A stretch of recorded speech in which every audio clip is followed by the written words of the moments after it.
Hey, this is Cheryl here to do the second night of season 3, episode 2 of Queen Sugar.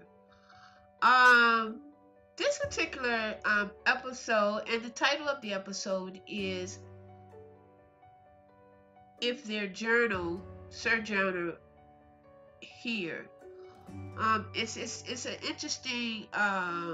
interesting title for this particular episode. And I'm gonna say that this episode was kind of moving kind of slow, and we are going to I'm gonna kind of hit a couple of areas. One of the areas, and basically, I believe that this was concentrating on was the independence of Aunt Violet in her business, and that the fact that she is basically coming into her truth as far as being, like she said, as far as her basically being a warrior, and understanding that it's time for her to basically branch out, come from underneath the cocoon, come from underneath, and come from being a caterpillar to a basically a butterfly. And I think she was always, Aunt Violet was always one of those women who I kind of sort of basically see myself as far as being independent, as far as being an entrepreneur, as far as being an entrepreneur, and as far as being in aging, and basically aging gracefully. She talks in this that she's like 59 years old. Soon will be the 60, and she's just, she wants to be more of a warrior like her niece, Nova. So she sees a lot of herself blossoming into a Nova, and we're dealing with the pies. So it's kind of centered around the pies, and we see that Aunt Violet was in the supermarket, basically talking to the gentleman who gave her the contract last year, to bake, so many pies for his supermarket. And so they were basically there talking about, his pies, I mean her pies. And he basically told Aunt Violet, he told her, he says, you know what? I didn't really actually do any advertising for your pies or anything. Basically, it was a word of mouth. And we completely sold out of all of your pies. And so he basically went on and told her, I would like to up the ante and actually give you a little bit more and double the amount of pies that you have baked for us. And so Aunt Vi took the offer. Now we also was looking at the similarity. I'm gonna go around a little bit. We are also a section where in the video where Nova was basically having a conversation with her sisters. She called them the sister warriors.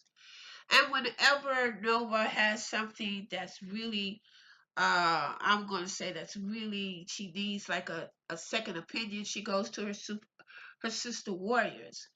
And this particular time, the reason why she went to her sister warriors is that um, she interviewed the young kids at the high school who was protesting the national anthem, and basically who took a knee to it, and she did a story on it. And so she went to get the newspaper. She was home. She went to get the newspaper to see whether or not if the story was basically there and exactly where it was, whether it was on the front page, of the newspaper. But come to find out, it wasn't really on the front page of the newspaper. It was like far, far in between where a lot of people really don't read the newspaper. And so she was basically upset due to the fact that she had did this article about these kids in their protest and it wasn't really there. So she basically went to her editor and asked the question as to why, her story was basically cut short, not really put out there the way that she's used of having her story. And so of course the editor told her some bogus stuff saying that he had to basically cut back. It's because they see Nova as a threat. They see her, I don't even know, a terrorist or something within the newspaper. And so this is when uh, the editor, Nova's editor, told her that she's gonna have to stay low for a little while, and plus the ads and everything, they weren't getting as much ads as they normally would get because one particular of a story went viral. And so of course this didn't sit good with Nova.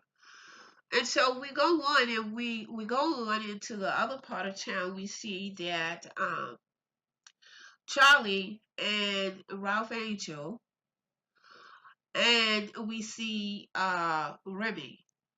Charlie, Ralph Angel, and Remy was at the restaurant at the High Yellow. I think it was the High Yellow. I think that's the name of the restaurant that Aunt Mai used to work for. And they were having a meeting about the crop that the sharecropping and the sugarcane season.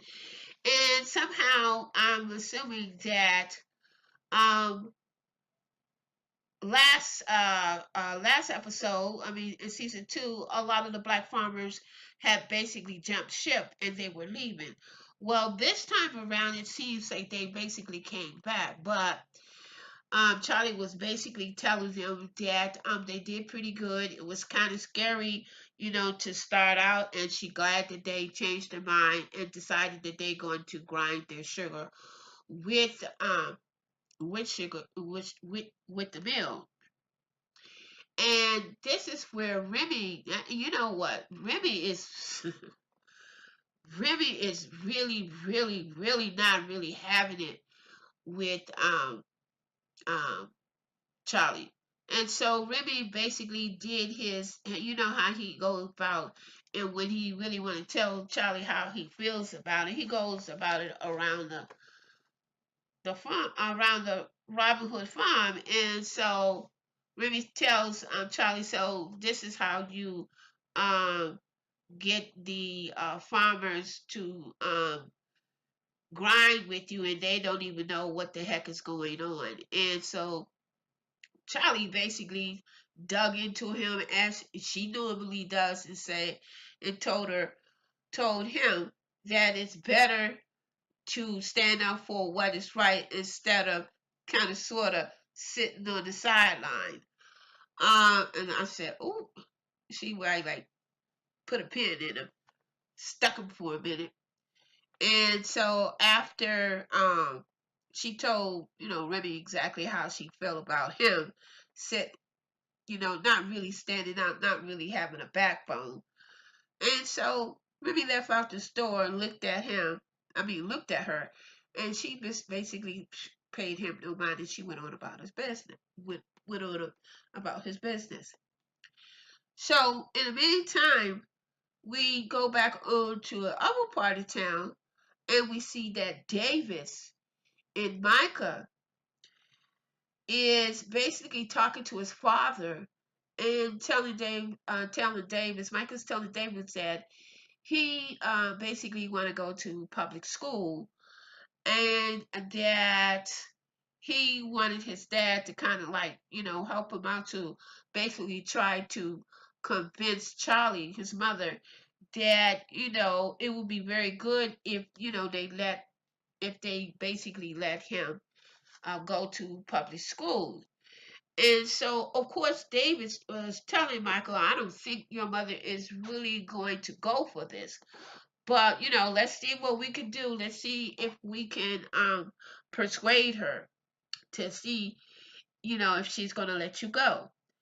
So, in the meantime, we on another part of town where Hollywood and Aunt Vi is outside, and Aunt Vi is basically waiting for a shipment of pans so she could basically put her pies in because she has this huge order. She took on this huge order, and the order hadn't come, but there was something else basically came, and it was for Hollywood. So Hollywood had basically received his big settlement from the rig from the accident that the boat had, the explosion on the boat.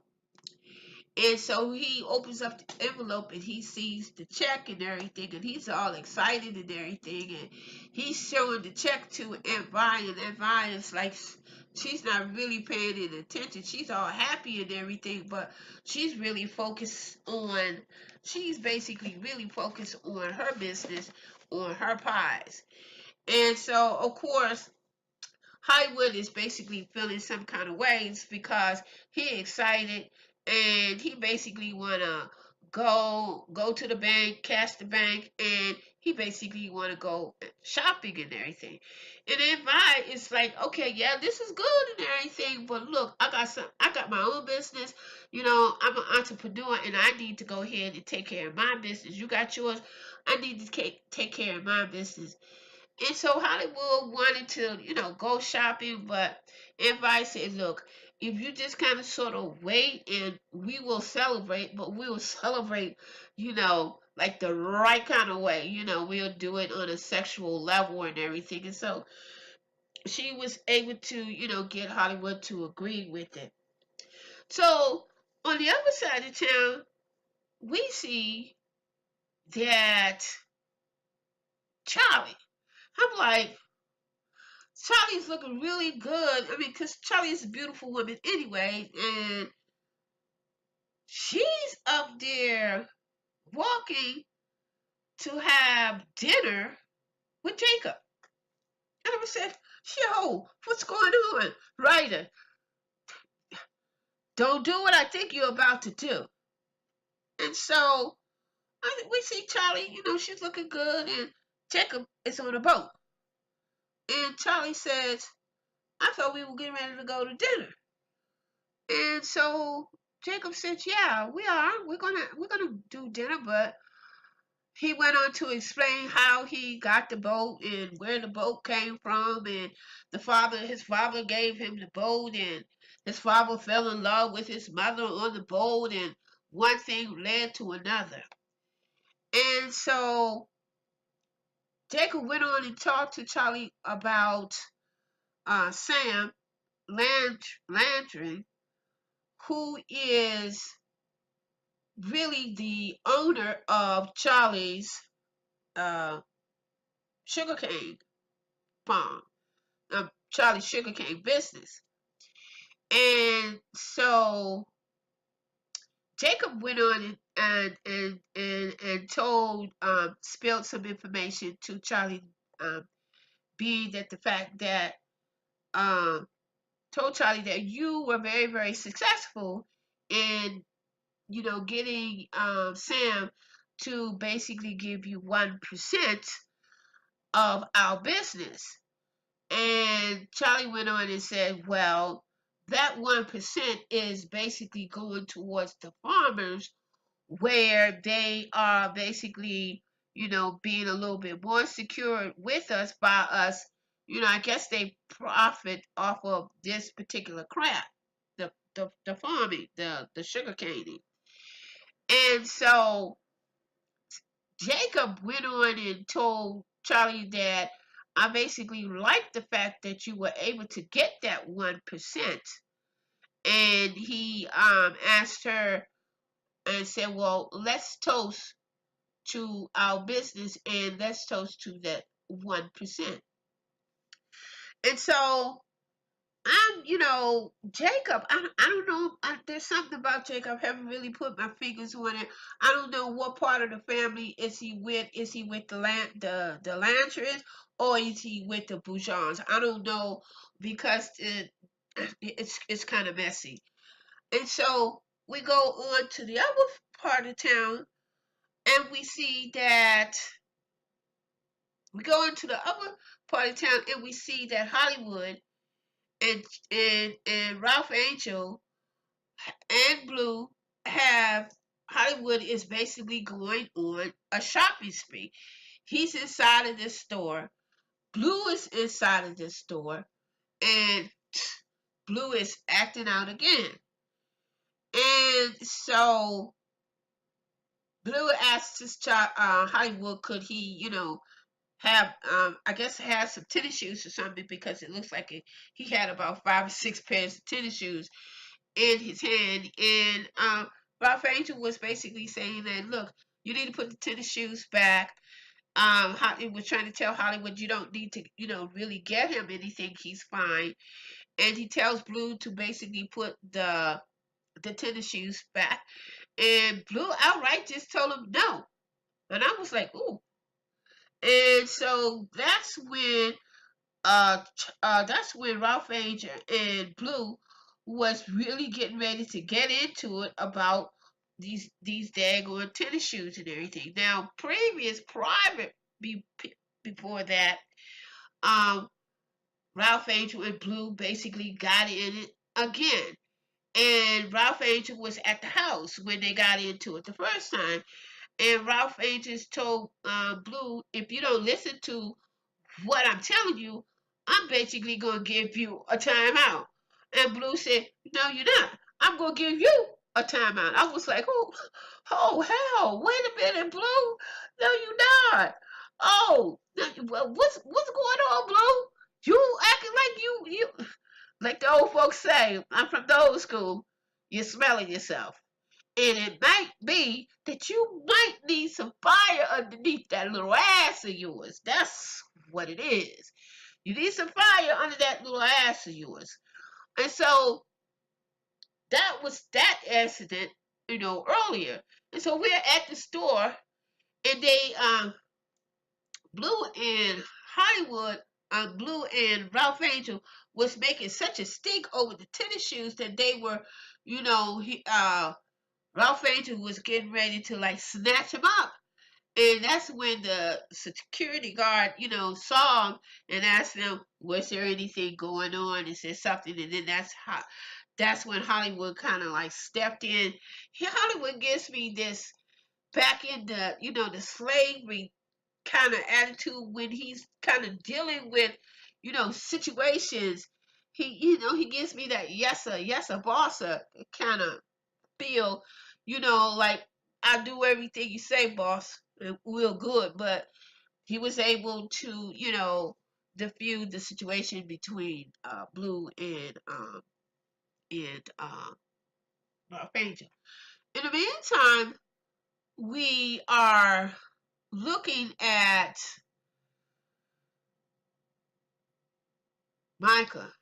Micah is basically saw the video of Mr. Orange, the violent policeman, and he was basically looking at it. And so he did see that video that went viral of this police guy that Michael ran into.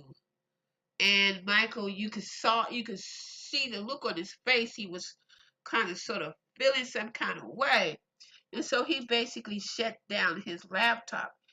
In the meantime, we see that Davis had basically went over and asked Charlie about that video about the cop, and did she have anything to do with it being leaked.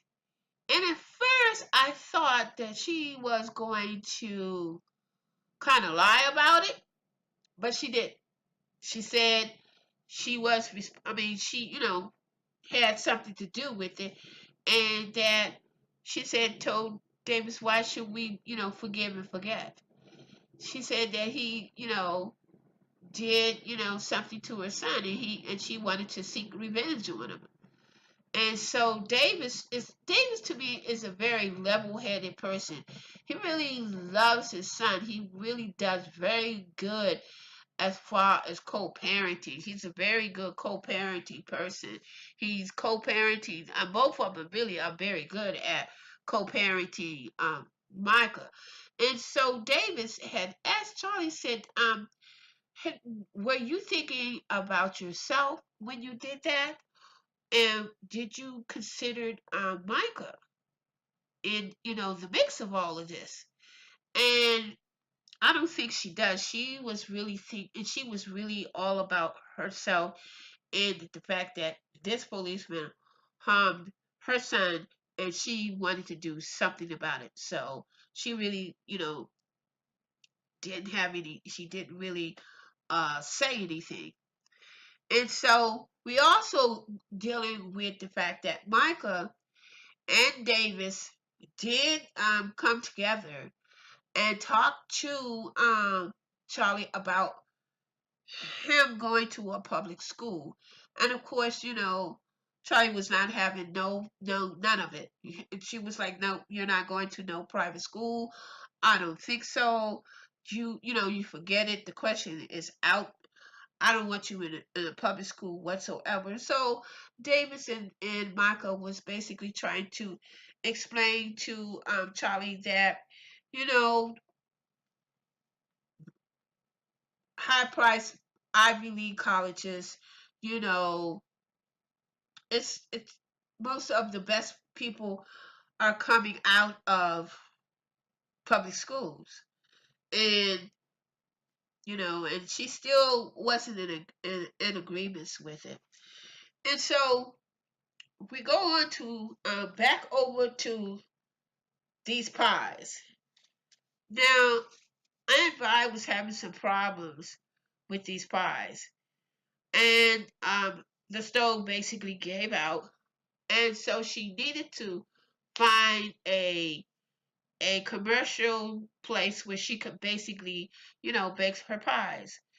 And so she went over into the yellow to finish off her pies, but she did not let the owner of the yellow restaurant know that she was basically coming to finish off her pies, and the owner of there got very very upset. So and Violet had to find another place to basically go and to bake her pies. So um they wind up going to, I guess, this charity or place where they pay bingos and everything.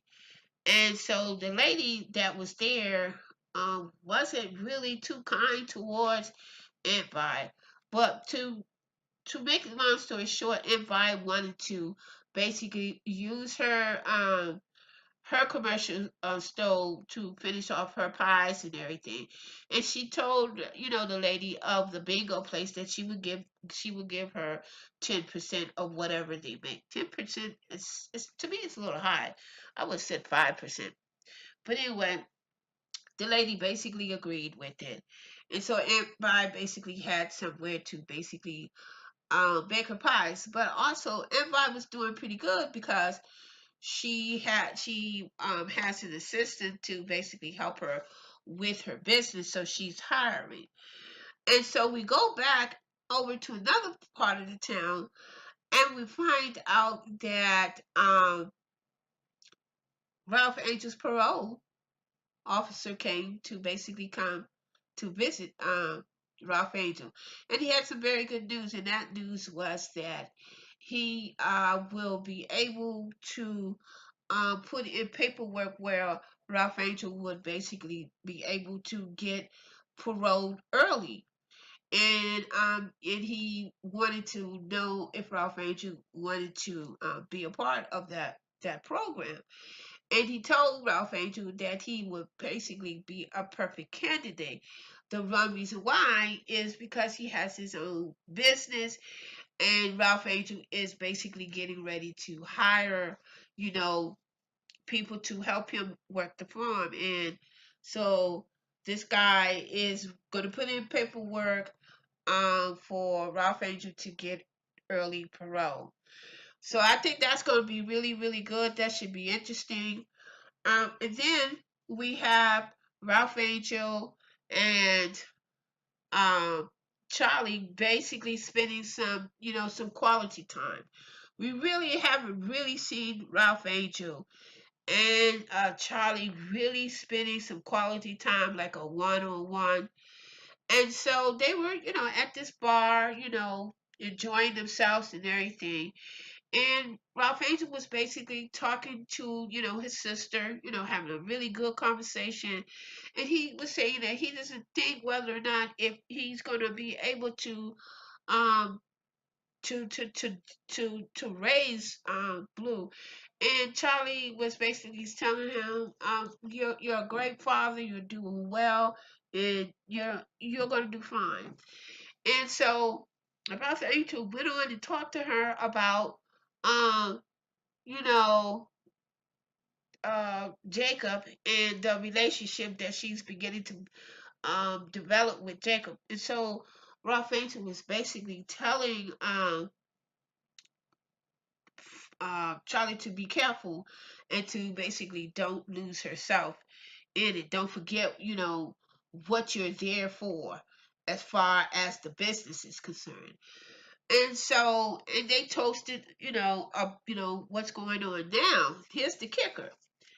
We see Charlie, and Charlie's getting ready to go home because she's tired, and but Ralph Angel is still in the club having a good time dancing with different women.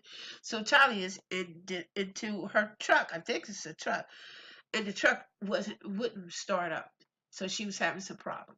And so all of a sudden we see this handsome. I mean, this guy was very handsome. I thought he was a white guy, but Charlie couldn't start her car.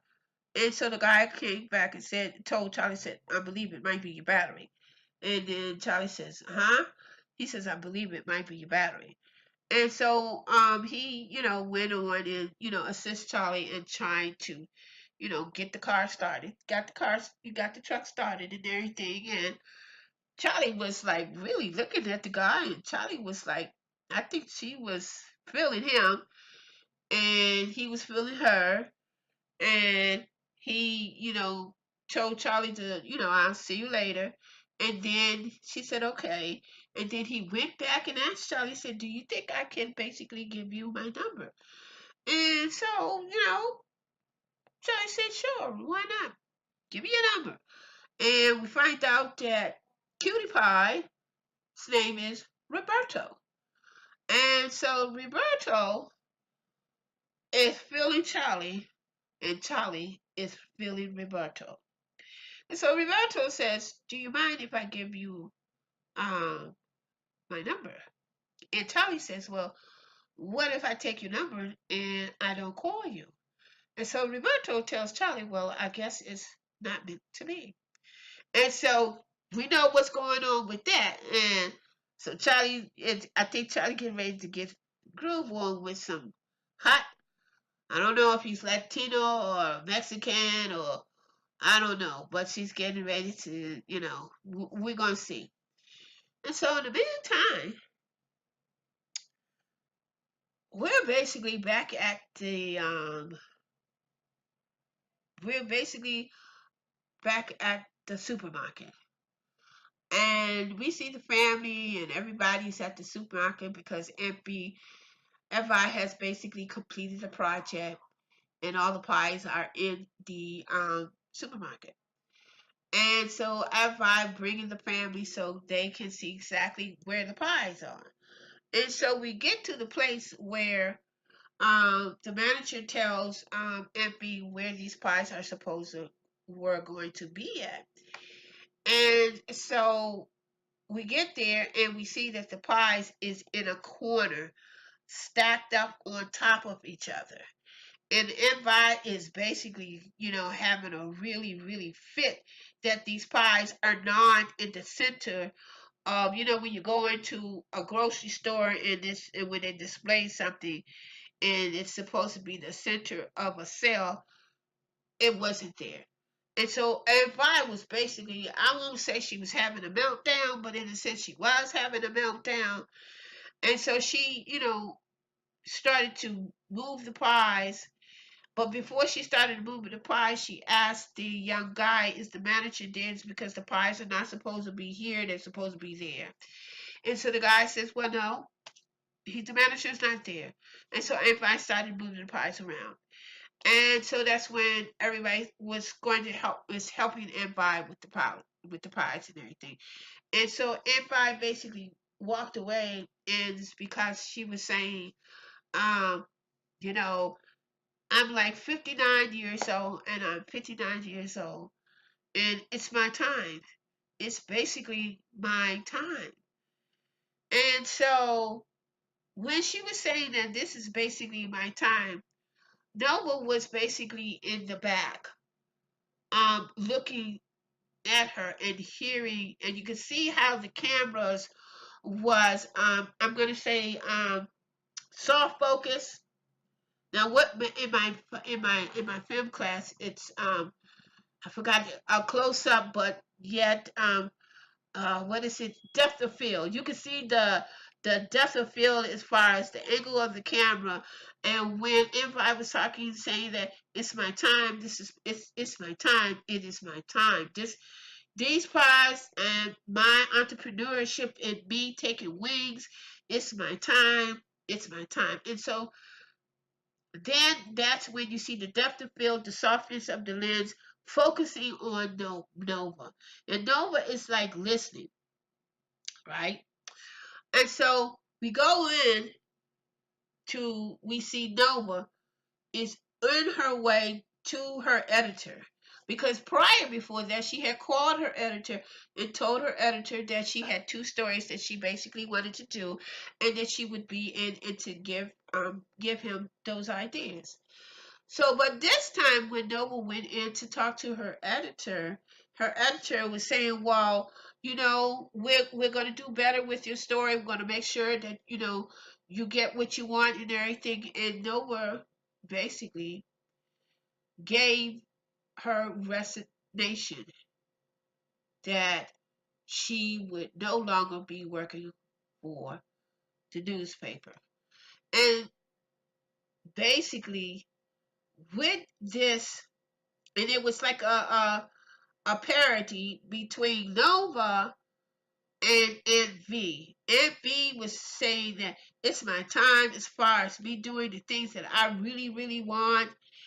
And the parody was that it's Nova had decided that she is going to take that leap, take that jump, take that leap and take that jump in because it's really her time, but she's allowing fear to basically get in the way of her time. And so she put in her resignation, and that's when it's done. So this was a very good, I'm gonna say that this was a very good episode. A little slow. But it was good. What There's one more thing, and I try not to leave out anything because I'm trying to be detailed. Um, we get to a part where Charlie did agree to basically allow Micah to go to a public school. And how she decided to do that is that she went into Micah's room and she saw all of the photographs, all of the work that Micah had been basically doing. And she discovers that when it comes to photographing and I guess having a voice, his voice is basically with his camera.